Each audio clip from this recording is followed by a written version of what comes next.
بسم اللہ الرحمن الرحیم۔ صرف 5 منٹ کا مدرسہ قرآن و حدیث کی روشنی میں۔ 8 ربیع الثانی۔ نمبر 1، اسلامی تاریخ۔ رسول اللہ صلی اللہ علیہ وسلم کی چچا ابو طالب سے گفتگو۔ جب رسول اللہ صلی اللہ علیہ وسلم لوگوں کی ناراضگی کی پرواہ کیے بغیر برابر بت پرستی سے روکتے رہے اور لوگوں کو سچے دین کی دعوت دیتے رہے، تو قریش کے سرداروں نے آپ صلی اللہ علیہ وسلم کے چچا ابو طالب سے شکایت کی کہ تمہارا بھتیجا ہمارے معبودوں کو برا بھلا کہتا ہے، ہمارے باپ داداؤں کو گمراہ کہتا ہے، جسے ہم برداشت نہیں کر سکتے۔ اس لیے یا تو آپ ان کی حمایت بند کر دیں یا پھر آپ بھی ان کی طرف سے فیصلہ کن جنگ کے لیے میدان میں آ جائیں۔ یہ سن کر ابو طالب گھبرا گئے اور حضور صلی اللہ علیہ وسلم کو بلا کر کہا، مجھ پر اتنا بوجھ نہ ڈالو کہ میں نہ اٹھا سکوں۔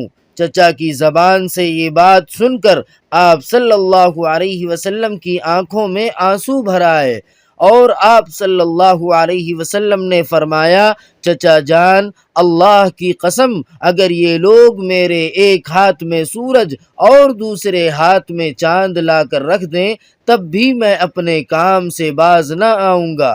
یا تو اللہ کا دین زندہ ہوگا یا میں اس راستے میں ہلاک ہو جاؤں گا۔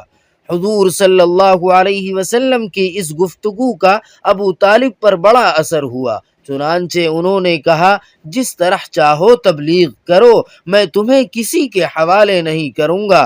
ابو طالب کا یہ جواب سن کر کفار مکہ مایوس ہو کر چلے گئے۔ نمبر 2، حضور صلی اللہ علیہ وسلم کا معجزہ۔ حضرت سعد رضی اللہ تعالی عنہ کے حق میں دعا۔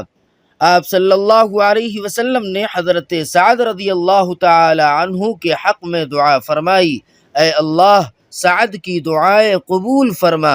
اس کا اثر یہ ہوا کہ حضرت سعد رضی اللہ تعالی عنہ جو دعا مانگتے تھے وہ قبول ہو جاتی تھی۔ نمبر 3، ایک فرض کے بارے میں، نماز چھوڑنے پر وعید۔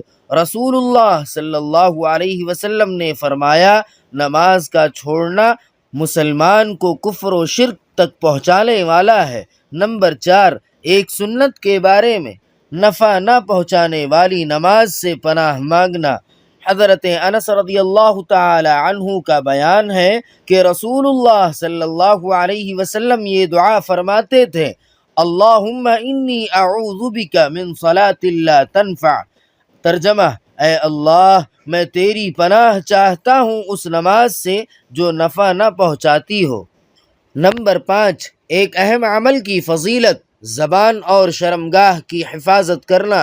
رسول اللہ صلی اللہ علیہ وسلم نے فرمایا، جو شخص مجھے اپنی زبان اور شرمگاہ کی حفاظت کی ضمانت دے دے، میں اس کے لیے جنت کی ضمانت لیتا ہوں۔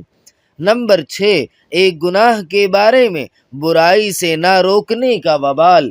قرآن پاک میں اللہ تعالی فرماتا ہے، جو قومیں تم سے پہلے ہلاک ہو چکی ہیں ان میں ایسے سمجھدار لوگ نہ ہوئے جو لوگوں کو ملک میں فساد پھیلانے سے منع کرتے، سوائے چند لوگوں کے جن کو ہم نے عذاب سے بچا لیا۔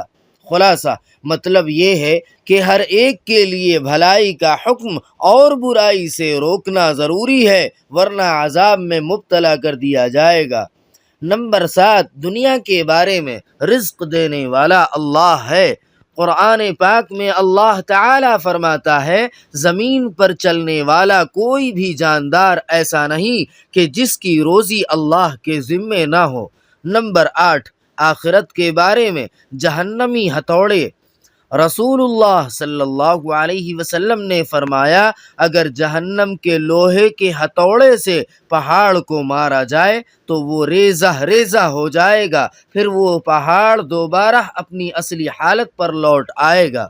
نمبر 9، طب نبوی سے علاج، زخم وغیرہ کا علاج۔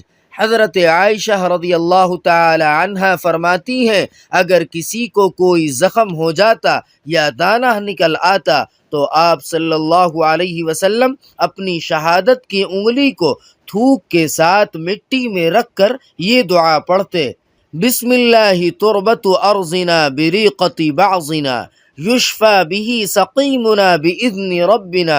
ترجمہ: اللہ کے نام سے ہماری زمین کی مٹی ہم میں سے کسی کے تھوک کے ساتھ ملی ہوئی لگاتا ہوں تاکہ ہمارے رب کے حکم سے ہمارا مریض اچھا ہو جائے۔ نمبر 10، نبی صلی اللہ علیہ وسلم کی نصیحت۔ رسول اللہ صلی اللہ علیہ وسلم نے فرمایا، اپنے مالوں کو زکوٰۃ کے ذریعے محفوظ بناؤ اور اپنے بیماروں کا صدقہ سے علاج کرو اور بلا و مصیبتوں کی موجوں کا دعا اور اللہ تعالی کے سامنے عاجزی سے استقبال کرو۔ سبحان ربک رب العزت عما یصفون وسلام علی المرسلین والحمد للہ رب العالمین۔